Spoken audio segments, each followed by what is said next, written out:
קצת, ראינו מכוניות,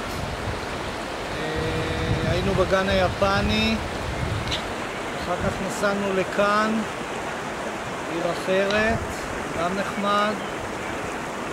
איפה עוד היינו? אלוהים יודע. היינו בסן פול דה ואנס, כפר מאוד יפה.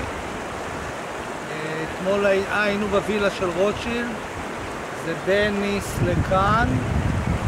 ואיפה עוד היינו? אלוהים יודע. היינו בווילה של רוטשילד, היינו אתמול קאנג סורמר, היה שם תצוגה של פרחים, סחלבים, נהדר, קצת שמן מהאוכל, לא נורא, לא לפרוס. והיום עשינו טיול לפרובנס, בבקשה, אתם רואים, זהו, מחר חוזרים הביתה, להתראות. תסתכל, אם עשיתי טוב. בטח. איך אתה רואה? מה?